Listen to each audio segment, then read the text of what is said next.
नमस्कार। मैं डॉक्टर अनुज जैन एक पेन मेडिसिन स्पेशलिस्ट हूँ और all India institute of medical sciences Bhopal में काम करता हूँ। दोस्तों, आज जिस टॉपिक के बारे में हम बात करने वाले हैं उसको साइलेंट किलर भी बोला जाता है और ये बीमारी है आपकी हड्डियों से रिलेटेड। जी हाँ, इसका नाम है ऑस्टियोपोरोसिस। तो ऑस्टियोपोरोसिस को समझने से पहले हम अपनी हड्डियों के स्ट्रक्चर के बारे में थोड़ा सा समझ लेते हैं। तो हमारी हड्डियाँ बेसिकली 3 पार्ट्स की बनी होती हैं। पहला पार्ट जो होता है उसको ऑर्गेनिक पार्ट बोलते हैं और ये यूजुअली प्रोटीन से बना होता है और ये बोन का लगभग 35% हिस्सा बनाता है।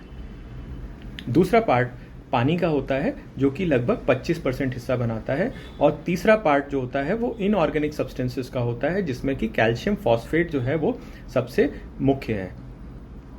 जो हमारी हड्डियां होती हैं वो एक कांस्टेंट स्ट्रक्चर नहीं है, एक फिक्स्ड स्ट्रक्चर नहीं है, उसमें लगातार बदलाव होते रहते हैं। जो प्रोटीन पुराना हो गया होता है उसकी जगह पर नया प्रोटीन बनता रहता है। जो कैल्शियम पुराना हो जाता है वो कैल्शियम में बदलाव होकर के नया कैल्शियम डिपोजिशन होता है और ये जो कांस्टेंट प्रोसेस है इसका एक बैलेंस बना होता है। जो पुरानी हड्डी के गलने का प्रोसेस होता है उसको बोलते हैं बोन रिजॉर्प्शन और जो नई हड्डी के बनने का प्रोसेस होता है उसको बोलते हैं बोन फॉर्मेशन। तो बोन रिजॉर्प्शन और बोन फॉर्मेशन जब तक बैलेंस में रहता है तब तक हमारी हड्डियां हेल्दी स्टेट में रहती हैं और जब ये बैलेंस बिगड़ जाता है तो हड्डियों में आते हैं विकार, जिसमें से ऑस्टियोपोरोसिस जो है वो एक बहुत ही सीरियस बीमारी है और इसके बारे में मैं यही कह सकता हूं कि जानकारी ही बचाव है।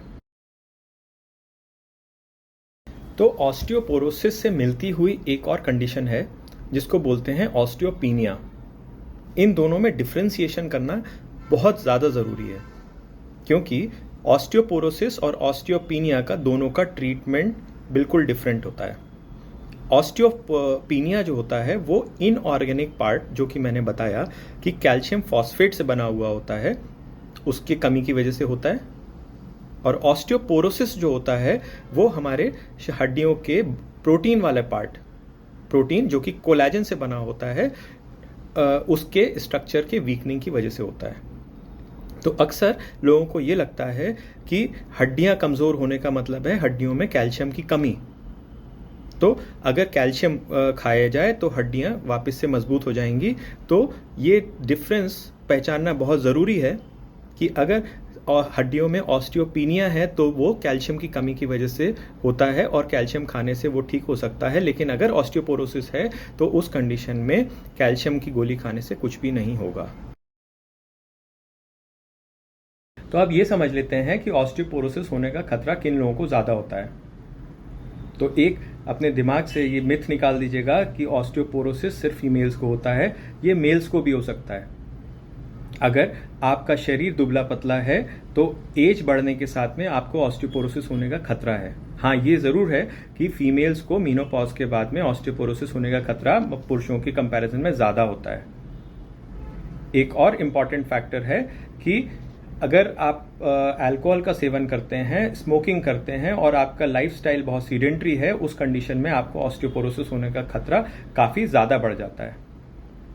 अगर आपके घर में फैमिली हिस्ट्री रही है ऑस्टियोपोरोसिस की, अगर आपके घर में जो बुजुर्ग हैं वो काफ़ी सामने ओल्ड एज में काफ़ी सामने झुक गए थे, उनकी हाइट काफ़ी कम हो गई थी अपने जवानी के दिनों के कंपैरिजन में, तो ये समझ जाइएगा कि उनको भी ऑस्टियोपोरोसिस रही है और आप उस वजह से आपको ऑस्टियोपोरोसिस होने का खतरा भी बढ़ जाएगा। अगर आपको किडनी से रिलेटेड प्रॉब्लम्स हैं तो उस कंडीशन में भी ऑस्टियोपोरोसिस हो जाने का खतरा बढ़ जाता है।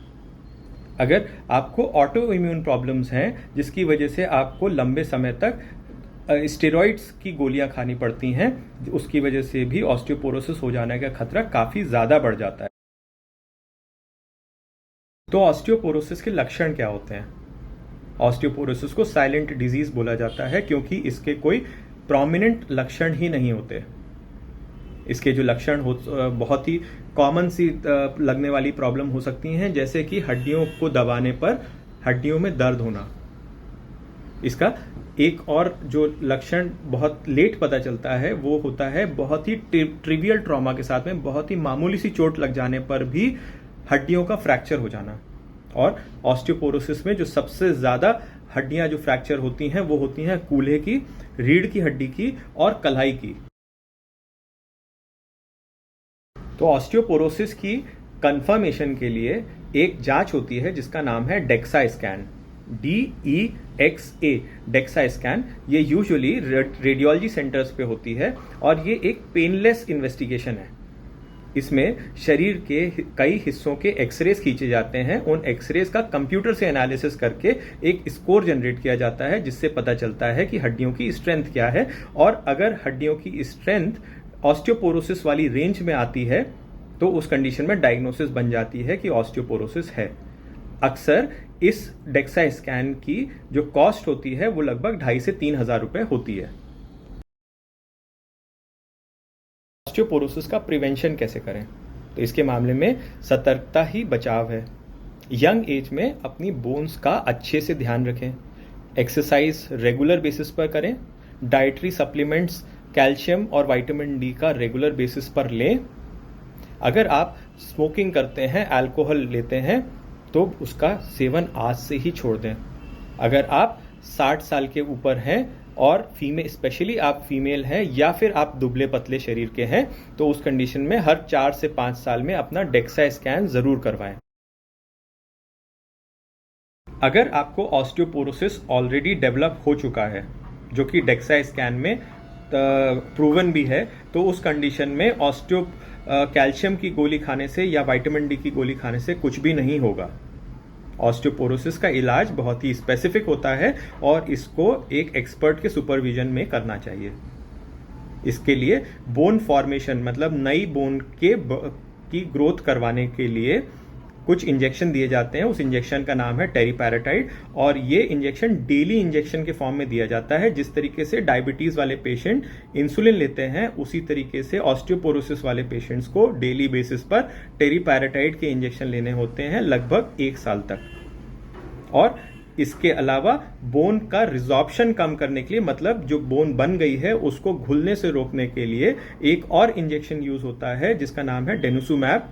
इसका 6 मंथ्स में एक बार इंजेक्शन लगता है। तो आई थिंक इतनी इंफॉर्मेशन के साथ में आप अब बेटर प्रिपेयर्ड हैं ऑस्टियोपोरोसिस के साथ में डील करने के लिए। यदि आपको ये वीडियो अच्छा लगा हो, इंफॉर्मेटिव लगा हो, तो प्लीज इसको लाइक, सब्सक्राइब एंड शेयर जरूर करें। धन्यवाद।